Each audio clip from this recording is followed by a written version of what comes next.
मौलाना गुलाम मोहम्मद वस्तानवी, मौलाना गुलाम वस्तानवी, मौलाना गुलाम मोहम्मद वस्तानवी, मौलाना गुलाम मोहम्मद वस्तानवी, मौलाना गुलाम मोहम्मद वस्तानवी, मौलाना गुलाम मोहम्मद वस्तानवी। जमाने बड़े गौर से सुन रहा था, हम ही सो गए दास्तां कहते गए। आज हम बात करेंगे एक ऐसी शख्सियत की जिन्होंने शिक्षा के जरिए समाज को बदला, जिन्होंने सपनों को हकीकत में ढाला और जिन्होंने अपने काम से लाखों लोगों के दिलों में जगह बनाई। आज हम श्रद्धांजलि दे रहे हैं मौलाना गुलाम मोहम्मद वस्तानवी को, जिनका हाल ही में 4 मई 2025 को निधन हो गया। उनके जाने से न सिर्फ एक युग का अंत हुआ है, बल्कि एक ऐसी मशाल बुझी है जो शिक्षा और समाज सुधार की राह को रोशन करती थी। आइए उनकी ज़िंदगी के हर पहलू को समझें, उनकी उपलब्धियों को याद करें और यह जानें कि उन्होंने भारत और भारतीय मुसलमानों के लिए क्या किया। मौलाना गुलाम मोहम्मद वस्तानवी, नाम सुनते ही एक तस्वीर उभरती है, एक सादगी भरी ज़िंदगी, एक दूरदर्शी सोच और एक ऐसा जज्बा जो कहता था कि शिक्षा वो हथियार है जो समाज को बदल सकता है। 1 जून 1950 को गुजरात के सूरत जिले के वास्तान गांव में जन्मे मौलाना वस्तानवी ने अपनी ज़िंदगी के हर पल शिक्षा और समाज सुधार को समर्पित कर दिया। लेकिन उनकी कहानी सिर्फ एक मौलाना की कहानी नहीं है, यह उस शख्स की कहानी है जिसने अपने सपनों को हकीकत में बदला, और वह भी तब जब संसाधन कम थे और चुनौतियाँ बेशुमार। मौलाना वस्तानवी का जन्म एक साधारण परिवार में हुआ। वास्तान एक छोटा सा गांव जहां बिजली और सड़कें भी सपना थी, लेकिन इस गांव के एक लड़के ने सपना देखा, एक ऐसा सपना जिसमें शिक्षा हर बच्चे का हक हो। उन्होंने अपनी शुरुआती तालीम स्थानीय मदरसों में हासिल की और फिर दारुल उलूम फलाह दारैन तरकेसर से अपनी दीनी तालीम पूरी की। लेकिन मौलाना वस्तानवी सिर्फ धार्मिक विद्वान नहीं थे, उनकी सोच आधुनिक थी। वे मानते थे कि दीनी तालीम के साथ साथ आधुनिक शिक्षा, इंजीनियरिंग, मेडिसिन, कानून, टेक्नोलॉजी भी ज़रूरी है। यह सोच उन्हें महाराष्ट्र के नंदुरबार ज़िले के अक्कल कुआं ले गई, जहां उन्होंने जामिया इस्लामिया इशातुल उलूम की नींव रखी। अक्कल कुआं एक आदिवासी इलाका जहां गरीब और अशिक्षा ने लोगों को जकड़ रखा था, लेकिन मौलाना वस्तानवी ने यहाँ एक ऐसी क्रांति शुरू की जिसने न सिर्फ मुसलमानों बल्कि हर समुदाय के लोगों की ज़िंदगी बदली। जामिया इस्लामिया इशातुल उलूम आज सिर्फ एक संस्था नहीं बल्कि एक साम्राज्य है, शिक्षा का साम्राज्य। इस संस्था में आज 15,000 से ज़्यादा छात्र पढ़ते हैं। यहाँ प्राइमरी से लेकर मास्टर्स तक की पढ़ाई होती है। Engineering, medical, paramedical, teacher training, हर क्षेत्र में कोर्स। और सबसे ख़ास बात, यह भारत का पहला अल्पसंख्यक समुदाय द्वारा संचालित मेडिकल कॉलेज है। मौलाना वस्तानवी ने साबित किया कि शिक्षा का कोई मजहब नहीं होता। मैं मुफ्ती मोहम्मद रिजवान अकोला महाराष्ट्र से। मैंने अपनी तालीम हिफ्ज़ आलिमत और इफ्ता, साथ में ही graduation, post graduation Jamia Islamia Ishatul Uloom अक्कल कुआं महाराष्ट्र से की है। मैंने तालीम का ये सफ़र हज़रत मौलाना गुलाम मोहम्मद वस्तानवी रहमतुल्लाहि अलैह, जो मेरे मुशफ़िक़, मुरब्बी और मेरे गाइड है, हज़रत ने मुझे हर तरह से हमें सपोर्ट किया, हर तरह से फाइनेंशियली, एजुकेशनली। हज़रत हमें हर मोड़ पे हमें मोटिवेट करते रहते, कायम करते, परसुएट करते कि बेटा आप लोग ये काम कर सकते हैं, आप पढ़ सकते हैं। जो चीज़ हमें डिफ़िकल्ट होती हम हज़रत से डायरेक्ट कांटेक्ट करते। सिर्फ ये मेरे साथ ही नहीं बल्कि हज़रत का ताल्लुक़ हमारे जामिया इस्लामिया में पढ़ने वाले हर स्टूडेंट और तालिब इल्म के साथ हज़रत का ये रवैया होता। हर कोई अपने मसाइल और प्रॉब्लम्स हज़रत के साथ डायरेक्ट शेयर करता। हज़रत हर एक की बात को बग़ौर सुनते और उसका सोल्यूशन देते। हज़रत हमें बताते कि बेटा आप लोग ये काम कर सकते हो, मोटिवेट करते। हज़रत में जो हमदर्दी थी, जो शफ़क़त, काइंडनेस और मोहब्बत थी, वो हमें दूसरी जगह देखने नहीं मिलती। हज़ारों साल नरगिस अपनी बेनूरी पे रोती है, बड़ी मुश्किल से होता है चमन में दीदावर पैदा।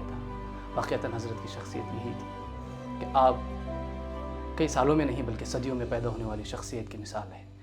आप हमेशा कहा करते education is a power, education is a light, एक रोशनी है कि जिसके ज़रिए से हम बैकवर्डनेस से बाहर आ सकते हैं, तारीकी से और डार्कनेस से बाहर आ सकते हैं। हज़रत हम लेक्चर में कभी कभी सच्चर कमेटी और रंगनाथ मिश्र कमेटी रिपोर्ट का भी रेफरेंस देते कि उस कमेटी में कहा गया कि मुसलमान जो है एजुकेशनली बैकवर्ड है। हज़रत कहते हैं कि इस बैकवर्डनेस का एक सोल्यूशन है कि हम तालीम में आगे बढ़ें। हम हर तरह से तालीम लेकर अपने आप को फाइनेंशियली भी स्ट्रॉन्ग कर सकते हैं और एजुकेशनली हम अपने आप को एम्पावर्ड कर सकते हैं। हज़रत ने इसके लिए पूरे मुल्क में एक तालीमी इनकलाब पैदा किया था। मेरा नाम शोएब ख़ान है। मेरा ताल्लुक़ छोटे से गांव ताकलसर, ज़िला सीकर, राजस्थान से है।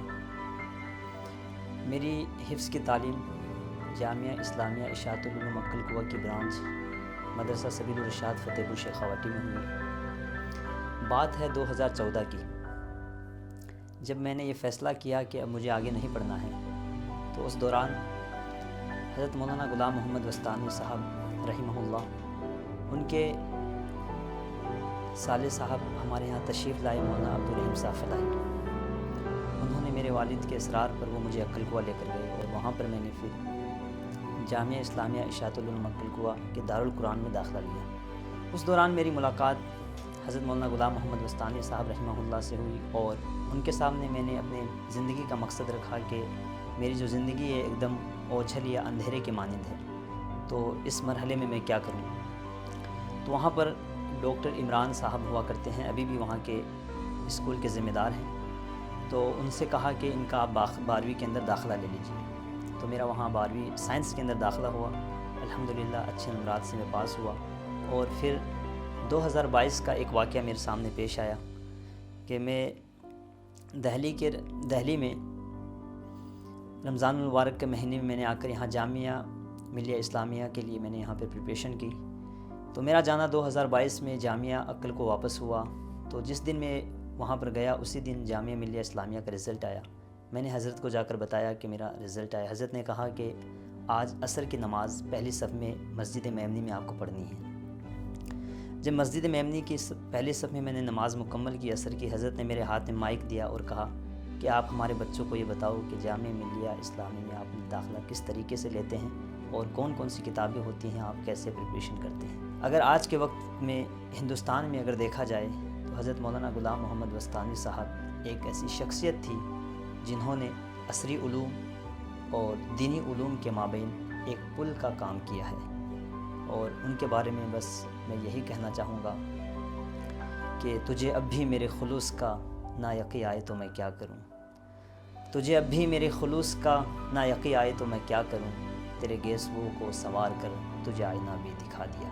लेकिन मौलाना की राह आसान नहीं थी। एक तरफ उन्हें आर्थिक तंगी का सामना करना पड़ा। शुरुआती दिनों में जामिया के लिए फ़ंड जुटाना आसान नहीं था। दूसरी तरफ सामाजिक और राजनीतिक चुनौतियाँ। Maulana Ghulam Muhammad Wastanwi, the controversial Vice Chancellor of Darul Uloom Deoband University, has been removed from his post, thus ending months of uncertainty. 2011 में जब वो दारुल उलूम के मोहतमिम यानी कि वाइस चांसलर बने तो उनके कुछ बयानों पर विवाद हुआ। कुछ लोगों ने उनकी आधुनिक सोच को गलत समझा। आखिरकार उन्हें पद छोड़ना पड़ा, लेकिन मौलाना ने यहाँ भी हार नहीं मानी। मुस्लिम भी उस ग्रोथ में शामिल होना चाहते हैं। आप अब पीछे हट रहे हैं आपके बयान से लगता है, क्यों? क्या कहीं आप नहीं पर... मैं अपने बयान से हरगिज पीछे नहीं हट रहा हूँ। 4 मई 2025 को जब मौलाना वास्तानवी ने इस दुनिया को अलविदा कहा तो अक्कल कुआं के सड़कों पर हज़ारों लोग उमड़ पड़े। गुजरात, महाराष्ट्र, उत्तर प्रदेश, बिहार, उड़ीसा, हर जगह से लोग आए। सोशल मीडिया पर श्रद्धांजलि के संदेश की बाढ़ आ गई। उनके बेटे मौलाना उज़ैफ़ा और मौलाना उवैस आज उनकी संस्था को संभाल रहे हैं। लेकिन सवाल ये है, मौलाना वास्तानवी ने भारतीय मुसलमान और भारत के लिए क्या छोड़ा? जवाब है उम्मीद। उन्होंने दिखाया कि शिक्षा के जरिए आप अपने समुदाय को, अपने देश को और अपनी पहचान को मजबूत कर सकते हैं। मौलाना वास्तानवी सिर्फ एक व्यक्ति नहीं थे, वे एक विचार थे। एक ऐसा विचार जो कहता था कि अगर आपके पास जज्बा हो तो आप पहाड़ों को भी हिला सकते हैं। आज जब भारत में अल्पसंख्यक समुदाय के सामने चुनौतियां हैं, मौलाना की ज़िंदगी हमें सिखाती है कि जवाब हथियारों में नहीं, किताबों में है। वही पढ़ा सकता है, अंग्रेजी वही बोल सकता है ना। Everybody can speak in English. जवाब नफरत में नहीं, एकता में है। जवाब हार मानने में नहीं, संघर्ष करने में है। जामिया के छात्र बताते हैं कि मौलाना सिर्फ एक शिक्षक नहीं थे, वे एक पिता थे, एक मार्गदर्शक थे। उनकी सादगी, उनकी मेहनत और उनकी दूरदर्शिता ने लाखों लोगों को प्रेरित किया। आज जब हम उन्हें याद करते हैं तो यह सिर्फ उनकी मौत पर शोक जताने की बात नहीं है, यह उनके सपनों को जिंदा रखने की बात है। मौलाना गुलाम मोहम्मद वास्तानवी अब हमारे बीच नहीं, लेकिन उनकी बनाई राहें, उनकी दी हुई मशाल और उनकी सिखाई हुई उम्मीद हमेशा जिंदा रहेगी। ये रियाज की रिपोर्ट थी और मौलाना को श्रद्धांजलि। धन्यवाद।